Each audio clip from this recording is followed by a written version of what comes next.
నమస్తే అన్న అందరికీ.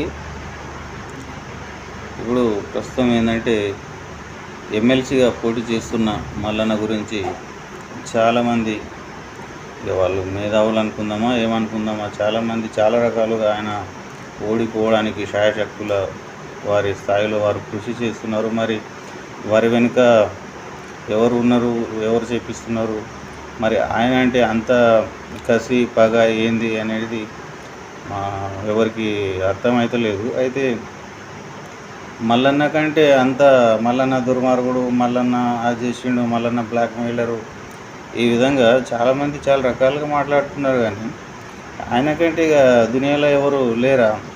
సరే, ఆయన దుర్మార్గుడే కావచ్చు, ఏదో జైలుకే పోయి ఉండొచ్చు, వేరే పదులకు పోటీ చేసి వాళ్ళు నేరస్తులు కాదని వాళ్ళకు కోర్టు తీర్పిస్తున్నది. మరి ఆయన ఒక చిన్న కుటుంబం నుంచి పోయి ఆయన సొంత కాళ్ళ మీద ఎదుర్కొంటూ ఆయన ఎన్నో సమస్యలను ఆయన పోరాడి అది ఆయన ఆ స్థానాన్ని దక్కించుకొని ఆయన ఒక లెక్కలో ఉన్నాడు. మరి బీజేపీలో పోయిండు అంటారు, బీజేపీలో పోయిండంటే బీజేపీలో పోయిండొచ్చు, కాంగ్రెస్లో పోయిండొచ్చు, ఎంతమంది లేరు ఓ రోజుకొక పార్టీ మార్చేటోళ్ళు. అంటే మీరు ఇక సత్యపురుషులు, మీరు ఎటు మారరా? మీరు కూడా మారిన వాళ్ళే కదా. నేషనల్ పార్టీకి రాష్ట్ర అధ్యక్షునిగా చేసా, మరి ఇప్పుడు ఏడున్నాడు, ఏ పార్టీలో ఉన్నాడు? మరి ఆయన కూడా కౌంటర్ ఇచ్చుడేంది. ఇంకొక ఆయన గాయకుడు ఉన్నాడు, ఒక ఆయన తెలంగాణ గాయకుడు, ఆయన ఇక పాట పాడుతుండు, అది మళ్ళీ నన్ను గెలిపిస్తే నిరుద్యోగులు కానీ పట్టభద్రులు కానీ ఆగమైపోతారని ఆయన ఒక పాట పాడుతుండు. ఇట్లా రకరకాలుగా ఇంకొక ఆయన గత ఎన్నికల్లో బీఎస్పీకే ఓటు వేయకండి అని ఆయన అన్నాడు.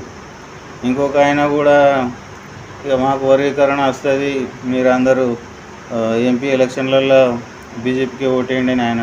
కానీ వాళ్ళ మాటలు నమ్మే పరిస్థితుల్లో ఎవరు లేరు. అవన్నీ ఇప్పుడు అంతా చదువుకున్న వాళ్ళు ఉన్నారు, ఇంతకుముందు ఒక 10 ఏళ్ల కింద మాటలు వినుండొచ్చు, కానీ ఇప్పుడు అంత లేదు. దయచేసి మల్లన్నను బదనాం చేసి ఆయనకు ఇబ్బంది పెట్టి ఆయన ఓడిపోవడానికి కారణం కావద్దని నేను భావిస్తున్నా. ఎందుకంటే ఉండాలి, ఎవరో ఒకరు ఉండాలి. మీరు ఆ స్థాయిలో లేరు, కానీ వేరేళ్ళు పోతే మీకేంది బాధ? అంటే ఒకడు ముంగట పోతుంటే వెనకకెళ్ళి కాలు పట్టి గుంజుడే కదా మీ పని. ఇట్లన్నా మరి ఏదో ఒక రెడ్డి వచ్చి విమర్శిస్తలేడు, ఒక రావు విమర్శిస్తలేడు, ఒక రావు కాలు పట్టి గుంజలేడు, వాళ్ళు చేపిస్తుంటారు, మీరు చేస్తున్నారు. ఎప్పుడు వస్తుంది మీకు? ఎప్పుడు తెలివి? ఏమన్నా అంటే మేము గాయకులం, మేము పాడినాం, మేము పాటలతో ఎట్లా చేసినాం, మాటలు చేసినాం, ఏం మన్ను చేసిరు, మా శరం చేసిరు. తెలంగాణ ఉద్యమంలో ఏమన్నా మీకేమన్నా దక్కిందా? గౌరవం దక్కిందా? ఏం దక్కిందా? తెలంగాణ వచ్చినట్లే 10 ఏళ్ళ దాకా ఎవరు దిగకపోయారు మీకు. ఎట్లా ఉంటుంది? చాలామంది ఉన్నారు తెలంగాణ కోసం. ఏమన్నా ఒకరిద్దరితో తెలంగాణ వచ్చిందా? అది కాదు. కానీ ఇప్పుడు మెయిన్ ఏంటంటే మళ్ళీ నన్ను ఉద్దేశపూర్వకంగా ఆయనను టార్గెట్ చేసి పడగొట్టాలని మీ ప్రయత్నం ఫలించద్దని నేను కోరుకుంటున్నా. కాకపోతే కాస్త కూస్తో ఏదో వస్తుందని అనుకుంటే ఇక దానికి మీరు ఎంటబడి ఈ విధంగా చేయడం సరికాదు.